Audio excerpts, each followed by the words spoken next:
Voilà, nous allons commencer par lire le récit, un des récits du dimanche des rameaux. Nous lirons la version dans l'évangile de Matthieu. On a évoqué ce texte déjà ce matin, on va le lire maintenant. C'est dans l'évangile de Matthieu au chapitre 21. Nous lirons les versets 1 à 11.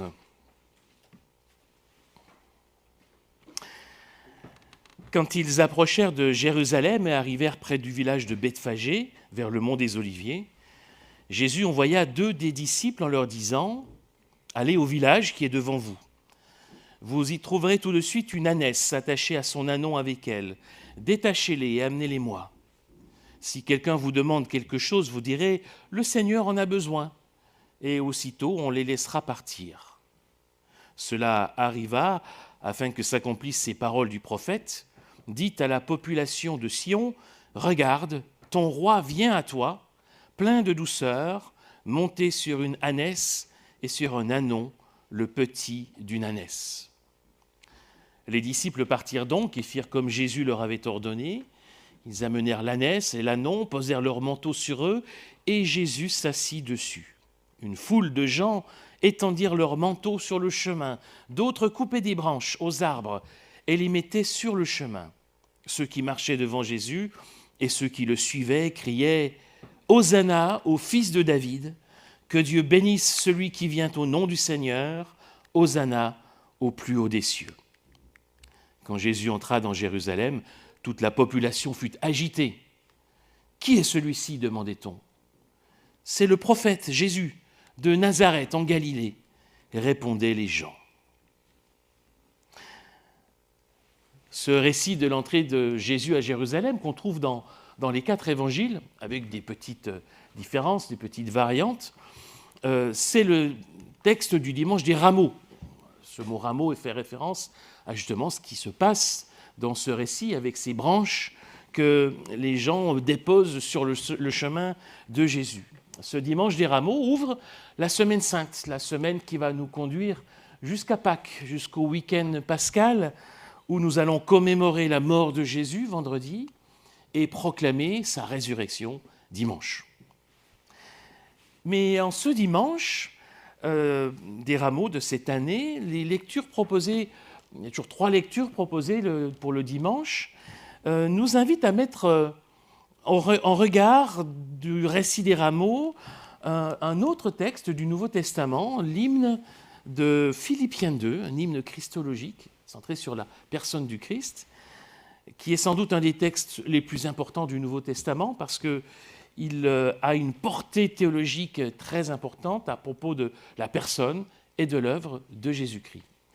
Alors je vous propose ce matin de relire le récit des rameaux que nous venons de faire à la lumière de l'hymne de Philippiens 2 que nous allons lire maintenant. Philippiens 2, les versets 6 à 11. Jésus-Christ possédait depuis toujours la condition divine, mais il n'a pas voulu demeurer à l'égal de Dieu. Au contraire, il a de lui-même renoncé à tout ce qu'il avait et il a pris la condition de serviteur. Il est devenu un être humain parmi les êtres humains. Il a été reconnu comme un homme. Il a accepté d'être humilié et il s'est montré obéissant jusqu'à la mort sur une croix. C'est pourquoi Dieu l'a élevé à la plus haute place et lui a donné le nom supérieur à tout autre nom. Il a voulu qu'au nom de Jésus, tous les êtres, dans les cieux, sur la terre et sous la terre, se mettent à genoux et que tous reconnaissent publiquement le Seigneur, c'est Jésus-Christ, pour la gloire de Dieu le Père. Dès le début, cet hymne de Philippiens 2 s'ouvre sur un chemin d'humilité, emprunté par Jésus-Christ, par le Fils de Dieu. C'est le chemin, c'est la trajectoire de l'incarnation. Le Fils de Dieu devient homme. Il renonce à cette gloire céleste pour prendre la condition de serviteur, nous dit le texte. Cette condition de serviteur, c'est la condition humaine. C'est le Fils de Dieu qui se fait homme. Simple être humain parmi les humains. Et l'entrée de Jésus à Jérusalem, le jour des rameaux, sur le dos d'un âne, peut-être même d'un ânon, est-ce qu'elle ne peut pas être aussi, d'une certaine façon, comme une image, comme une illustration de l'incarnation? Le Fils de Dieu qui devient homme, le roi qui rentre sur le dos d'un ânon. Certes, l'entrée de Jésus, elle n'est pas discrète, c'est vrai. Elle provoque des réactions, des cris, des acclamations. D'ailleurs, Jésus voulait cela. Il voulait que son entrée ne soit pas secrète, mais publique. Et il donne des instructions à ses disciples pour que ça se passe comme ça. Et c'est comme ça que ça se passe. Mais il choisit d'entrer à Jérusalem sur le dos d'un âne, voire d'un ânon. Il choisit pour son entrée une humble monture. Attention, ce n'est pas humiliant en soi de monter un âne. Hein. La société protectrice des ânes ne serait pas contente. Non, enfin, il n'y a rien de honteux à monter un âne. Même pour un personnage important, même pour un roi. Simplement, c'est une monture en temps de paix. On ne va pas sur le champ de bataille à dos d'âne. Un roi qui emmène son armée, il est sur un cheval de guerre, harnaché à la tête de son armée. Jésus n'est pas entré comme ça à Jérusalem. Il est entré sur le dos d'un ânon. Le message est tout à fait différent. Le Fils de Dieu se fait humble être humain. Le roi entre sur le dos d'un ânon. C'est la même chose. C'est la même logique d'humilité. Il y a incontestablement un parallèle entre les deux. Celui qui est humblement assis sur un âne à ce moment-là, en réalité, c'est le Fils de Dieu. Les gens ne s'en rendent pas compte, évidemment, mais c'est le cas. Et c'est tout le mystère de l'incarnation. En se faisant homme, le Fils de Dieu, d'une certaine façon, cache sa divinité. Il apparaît comme un être humain parmi d'autres. Il renonce à sa gloire pour choisir le service de l'humanité. C'est bien ce qu'affirme cet hymne de Philippiens 2, verset 7. Il est devenu un être humain parmi les êtres humains et il a été reconnu comme un homme. C'est bien comme ça que ça se passe dans le récit des rameaux. Qu'est-ce que les gens disent de lui ? Malgré les cris, malgré les acclamations, chez Matthieu, on dit que les gens sont troublés, ils discutent, mais qui est celui-ci ? Et que disent-ils ? C'est le prophète Jésus de Nazareth en Galilée. Un prophète, certes, mais un prophète n'est qu'un homme. C'est un homme qu'ils accueillent, entrant à Jérusalem sur le dos d'un ânon. C'est ce Jésus de Nazareth. Ainsi, s'il y a une première leçon à tirer de notre texte, de nos deux textes mis en regard l'un de l'autre, cette première leçon à tirer, c'est l'exemple d'humilité du Christ.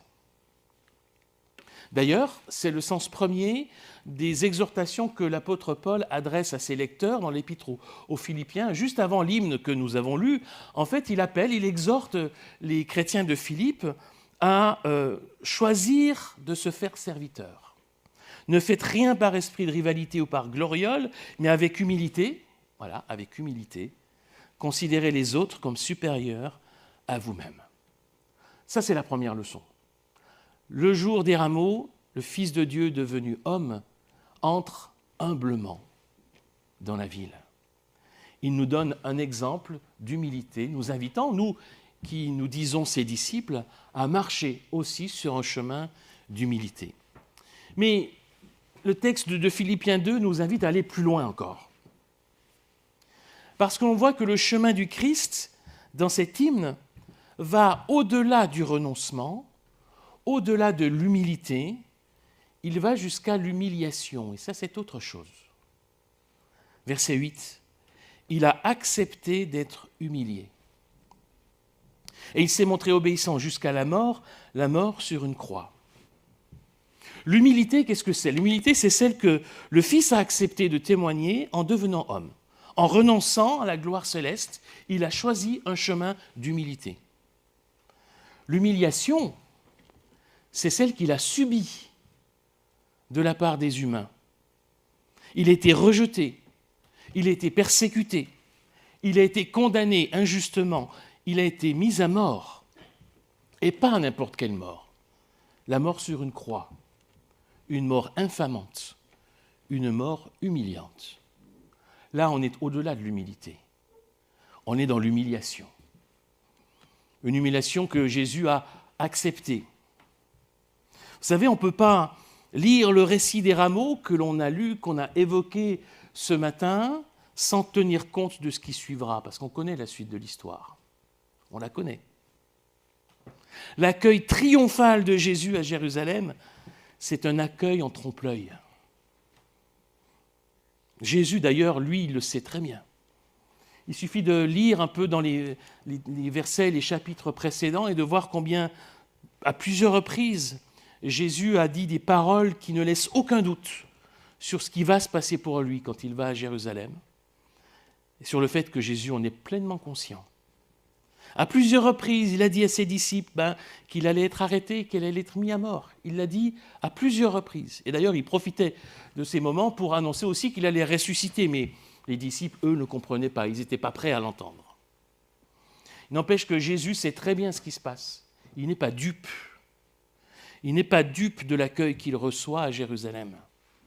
Qu'il soit sincère ou non, il sait que son entrée dans cette ville est le début de sa passion, de ce chemin douloureux qui va le conduire jusqu'à la mort.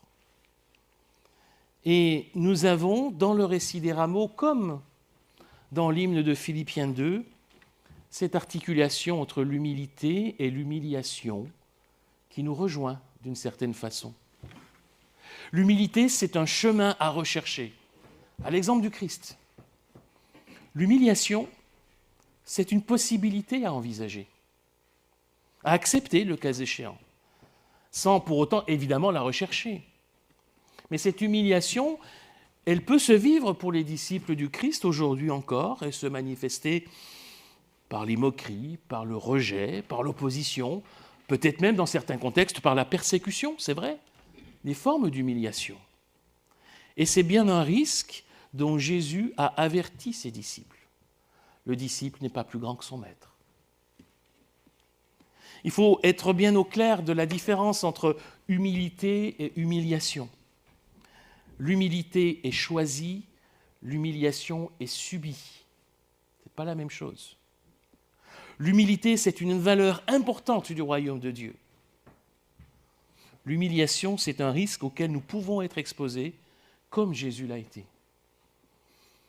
En revanche, évidemment, l'humiliation ne peut jamais être envisagée sous quelque forme que ce soit dans le royaume de Dieu ou dans l'Église. Ça, c'est incompatible avec l'esprit de service auquel nous sommes appelés. Et cette articulation est intéressante à réfléchir et à méditer, choisir l'humilité, accepter la possibilité de l'humiliation sans jamais la rechercher et surtout, sans jamais la faire subir à d'autres. Mais vous l'aurez remarqué, l'hymne de Philippiens 2 ne s'arrête pas à la mort de Jésus. On n'est qu'au milieu de l'hymne lorsqu'on dit la mort de Jésus. En fait, c'est même simplement le point de pivot de l'hymne. C'est le point le plus bas de l'humiliation auquel succède une autre trajectoire. Après cette trajectoire descendante de l'humilité et de l'humiliation, il y a la trajectoire de la gloire, qui correspond bien sûr au moment de la résurrection de Jésus. La deuxième partie de l'hymne de Philippiens 2, elle s'applique d'abord à la résurrection et on va dire aussi à l'ascension de Jésus, pris ensemble l'un avec l'autre. Il y a des échos évidents avec le récit de Pâques, que nous rappellerons dans une semaine, ce récit de la résurrection de Jésus, et puis l'hymne pointe vers la perspective de l'attente du retour de Jésus, du plein accomplissement du projet de Dieu, alors un jour où tous les habitants de la terre reconnaîtront l'autorité du Seigneur et accueilleront son règne. Mais cette deuxième partie de l'hymne, est-ce qu'elle ne peut pas aussi, d'une certaine façon, entrer en écho avec le récit des rameaux ? Finalement, qu'est-ce qu'il est dit dans ce récit des rameaux ? Regarde, ton roi vient à toi. Et puis il y a les acclamations de la foule. Hosanna au Fils de la vie, dans la fête, nous aussi, tous ensemble, tout à l'heure. Que Dieu bénisse celui qui vient au nom du Seigneur. Hosanna au plus haut des cieux.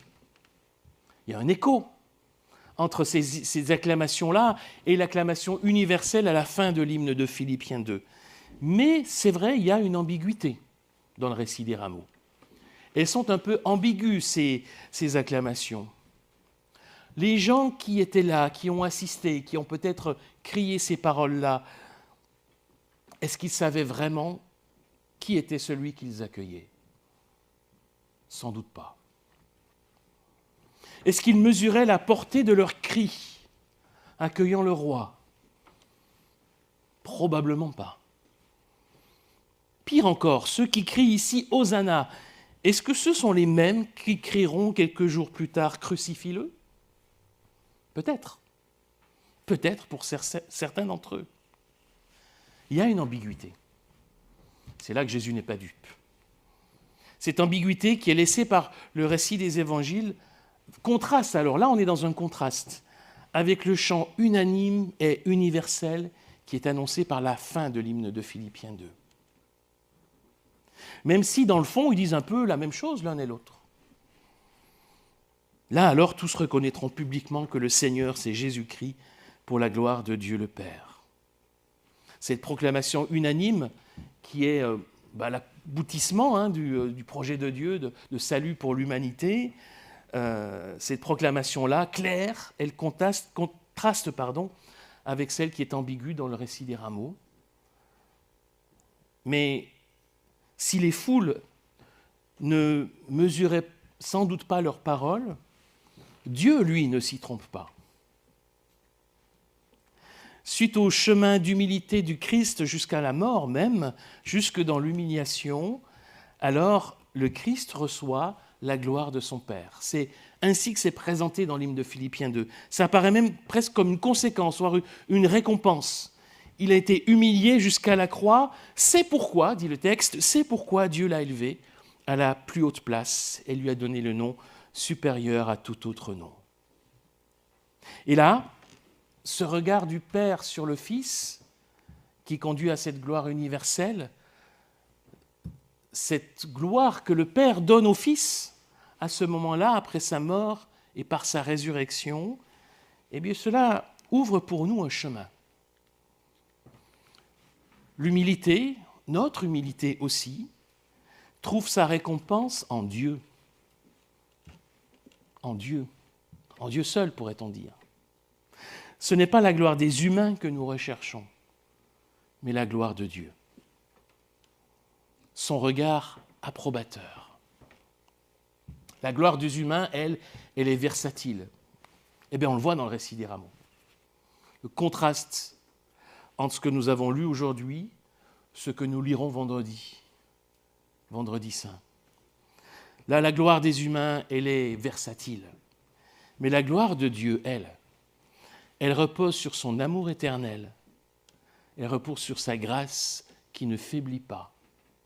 Cette gloire de Dieu, ce regard favorable de sa grâce est un rocher solide sur lequel s'appuyer. Alors l'humble entrée de Jésus à Jérusalem sur le dos d'un ânon, oui, entre en écho avec l'humilité du Fils de Dieu qui prend la condition de serviteur, qui se fait humain parmi les humains. Nous pouvons, nous, si nous nous disons disciples du Christ, nous pouvons, avec une partie de la foule, l'acclamer comme le roi, car il est le roi, aujourd'hui encore. Il est le roi des cieux qui s'est fait serviteur de l'humanité jusqu'à la mort. Nous pouvons l'acclamer, comme nous l'avons fait d'ailleurs au début de notre culte. Et nous pouvons aussi, en tant que disciples, apprendre à suivre son exemple. En choisissant un chemin d'humilité, le chemin du service, la condition de serviteur, c'est à cela que nous sommes appelés, en cherchant avant toute chose la gloire de Dieu et non la gloire des humains, en cherchant l'approbation, le regard approbateur du Père qui nous accueille dans sa grâce. Jésus-Christ est notre roi, il est aussi le serviteur qui nous donne l'exemple du service. C'est ce que nous avons à entendre si nous sommes ses disciples. Amen.